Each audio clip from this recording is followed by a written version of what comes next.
Hi viewers, ಇವತ್ತು street ಸೈಡಲ್ಲೆಲ್ಲ noodles ಮಾಡ್ತಾರಲ್ಲ, ಆ ಥರ ನೂಡಲ್ಸ್ನ ಮಾಡೋಣ ಬನ್ನಿ. ಮೊದಲಿಗೆ ಒಲೆ ಮೇಲೆ ಒಂದು ಪಾತ್ರೆನ ಇಟ್ಕೊಂಡು ಅದಕ್ಕೆ ಒಂದು ಸ್ವಲ್ಪ ನೀರು ಹಾಕಿ, ಸ್ವಲ್ಪ ಎಣ್ಣೆ ಉಪ್ಪು ಹಾಕಿ ಮಿಕ್ಸ್ ಮಾಡ್ಕೊಬೇಕು ಚೆನ್ನಾಗಿ. ನಂತರ ಅದು ಕಾದಿದ್ದಾದಮೇಲೆ ನೂಡಲ್ಸ್ನ ಹಾಕ್ಕೊಬೇಕು. ನೋಡಿ, ಇದು ಮಾಮೂಲಿ ಥರ ನೂಡಲ್ಸ್ ಅಲ್ಲ, ಇದು ಸ್ಟ್ರೀಟ್ ಸೈಡಲ್ಲೆಲ್ಲ ಕೊಡ್ತಾರಲ್ಲ ದಪ್ಪ ನೂಡಲ್ಸ್, ಆ ಥರ ನೂಡಲ್ಸ್. ನೋಡಿ, ಅದನ್ನು ಹಾಕ್ಕೊಂಡು ಬೇಯಿಸ್ಕೊಬೇಕು. ಒಂದು 5ರಿಂದ 10 ನಿಮಿಷ ಬೇಯಿಸ್ಕೊಬೇಕು. ನಂತರ ನೋಡಿ, ಅದು ಹಿಂಗೆ ಕಟ್ ಮಾಡಿದ್ರೆ ನೀಟಾಗಿ ಕಟ್ ಆಗಬೇಕು. ಅಲ್ಲಿವರೆಗೂ ಅದನ್ನು ಚೆನ್ನಾಗಿ ಬೇಯಿಸ್ಕೊಬೇಕು. ಬೇಯಿಸ್ಕೊಂಡಿದ್ದಾದಮೇಲೆ ಅದ್ರ ನೀರನ್ನೆಲ್ಲ ಶೋಧಿಸ್ಕೊಬೇಕಾಗುತ್ತೆ.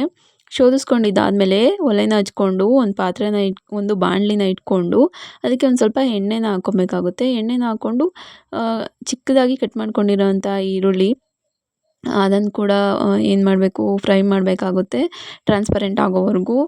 ನಂತರ ಕ್ಯಾರೆಟ್ ಹಾಕ್ಕೊಬೇಕು, ಚಿಕ್ಕದಾಗಿ ಕಟ್ ಮಾಡ್ಕೊಂಡಿರೋವಂಥದ್ದು. ಅದನ್ನು ಕೂಡ ಒಂದು ಸ್ವಲ್ಪ ಹೊತ್ತು ಫ್ರೈ ಮಾಡಿಕೊಂಡು ನಂತರ ಏನು ಹಾಕ್ಕೊಬೇಕಂತ ಅಂದರೆ ಅದಕ್ಕೆ 2 ಮೆಣಸಿನ್ಕಾಯಿನ ಹಾಕ್ಕೊಂಡಿದ್ದೀವಿ ಇಲ್ಲಿ. ನೀವು ಖಾರ ಜಾಸ್ತಿ ಇಷ್ಟ ಅಂದರೆ ಇನ್ನು ಮೆಣಸಿನ್ಕಾಯಿನ ಹಾಕ್ಕೊಬೋದು. ನಂತರ ಅದು ಫ್ರೈ ಆಗಿದ್ದಾದಮೇಲೆ ಬೀನ್ಸನ್ನು ಹಾಕ್ಕೊಬೇಕು, ಚಿಕ್ಕದಾಗಿ ಕಟ್ ಮಾಡ್ಕೊಂಡಿರೋದು. ನೋಡಿ, ಅದನ್ನು ಕೂಡ ಹಾಕಿ ಒಂದು ಸ್ವಲ್ಪ ಹೊತ್ತು ಫ್ರೈ ಮಾಡ್ಕೊಬೇಕು. ನಂತರ ಕ್ಯಾಪ್ಸಿಕಮ್ ಹಾಕ್ಕೊಬೇಕು. ನೋಡಿ, ಕ್ಯಾಪ್ಸಿಕಮ್ನ ಹಾಕ್ಕೊಬೇಕಾಗುತ್ತೆ.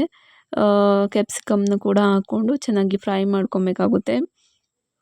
ಕ್ಯಾಪ್ಸಿಕಮ್ ಹಾಕ್ಕೊಂಡಿದ್ದಾದಮೇಲೆ ನಂತರ ಟೊಮೆಟೊನ ಹಾಕ್ಕೊಬೇಕು. ಟೊಮೆಟೊ ಬೇಗ ಬೇಯುತ್ತೆ ಅಲ್ವಾ, ಹಾಗಾಗಿ ಟೊಮೆಟೊನ ಲಾಸ್ಟಲ್ಲಿ ಹಾಕ್ಕೊಂಡಿದ್ದೀವಿ. ಅದನ್ನು ಕೂಡ ಹಾಕಿ ಸ್ವಲ್ಪ ಹೊತ್ತು ಫ್ರೈ ಮಾಡ್ಕೊಬೇಕು. ನೋಡಿ, ಎಲ್ಲದನ್ನು ಕೂಡ ಚೆನ್ನಾಗಿ ಫ್ರೈ ಮಾಡ್ಕೊಂಡಿದ್ದಾದಮೇಲೆ ಅದಕ್ಕೆ ಕೊತ್ತಂಬರಿ ಸೊಪ್ಪನ್ನು ಹಾಕ್ಕೊಬೇಕಾಗುತ್ತೆ. ಚಿಕ್ಕದಾಗಿ ಕಟ್ ಮಾಡಿಕೊಂಡು ಅದನ್ನು ಕೂಡ ಒಂದು ಸ್ವಲ್ಪ ಹೊತ್ತು ಫ್ರೈ ಮಾಡ್ಕೊಬೇಕು. ಮಾಡಿದ್ದಾದಮೇಲೆ ಶುಂಠಿ ಬೆಳ್ಳುಳ್ಳಿ ಪೇಸ್ಟ್ ಒಂದು ಅರ್ಧ ಸ್ಪೂನಷ್ಟು ಶುಂಠಿ ಬೆಳ್ಳುಳ್ಳಿ ಪೇಸ್ಟನ್ನು ಹಾಕ್ಕೊಂಡು ಹಸಿ ವಾಸನೆ ಹೋಗೋವರೆಗೂ ಅದನ್ನು ಚೆನ್ನಾಗಿ ಫ್ರೈ ಮಾಡ್ಕೊಬೇಕು. ಫ್ರೈ ಮಾಡ್ಕೊಂಡಿದ್ದಾದಮೇಲೆ ನೋಡಿ, ಮುಚ್ಚಳನ ಮುಚ್ಚಿ 1 ನಿಮಿಷ ಸಿಮ್ಮಲ್ಲಿ ಬೇಯಿಸ್ಕೊಬೇಕಾಗುತ್ತೆ, ಕಮ್ಮಿ ಉರಿನಲ್ಲಿ. ಅದನ್ನು ನೋಡಿ ಬೇಯಿಸ್ಕೊಂಡಿದ್ದಾದಮೇಲೆ ಅದನ್ನು ಕೈ ಆಡಿಸ್ಬಿಟ್ಟು ನೋಡಿ ಅದಕ್ಕೆ ರುಚಿಗೆ ತಕ್ಕಷ್ಟು ಉಪ್ಪನ್ನು ಹಾಕ್ಕೊಬೇಕಾಗುತ್ತೆ. ಉಪ್ಪನ್ನು ಹಾಕ್ಕೊಂಬಿಟ್ಟು ನೋಡಿ ಅದನ್ನು ಕೂಡ ಕೈ ಆಡ್ಕೊಬೇಕಾಗುತ್ತೆ. ನಂತರ ಏನಂತಂದರೆ ಇದು ಮ್ಯಾಗಿ ಮಸಾಲದ್ದು ನೂಡಲ್ಸು, ಏನು ಮ್ಯಾಗಿ ಮಸಾಲ ಪ್ಯಾಕೆಟ್ ಎಕ್ಸ್ಟ್ರಾ ಅಂಗಡಿನಲ್ಲೆಲ್ಲ ಸಿಗುತ್ತೆ, ಅದನ್ನು ತಂದು ಹಾಕ್ಕೊಬೋದು. ನೋಡಿ, ಹಾಕ್ಕೊಳ್ಳಿ. ನಂತರ ಹಾಕಿದ್ದಾದಮೇಲೆ ಅದಕ್ಕೆ ಮೆಣಸಿನ ಪೌಡರ್ನ ಹಾಕ್ಕೊಬೇಕಾಗುತ್ತೆ. 1/4 ಸ್ಪೂನಷ್ಟು ಮೆಣಸಿನ ಪೌಡರ್ನ ಹಾಕ್ಕೊಳ್ಳಿ. ಆಮೇಲೆ 1 ಚಮಚದಷ್ಟು ಚಿಲ್ಲಿ ಸಾಸ್, ನಂತರ 1 ಚಮಚದಷ್ಟು ಟೊಮೆಟೊ ಸಾಸ್.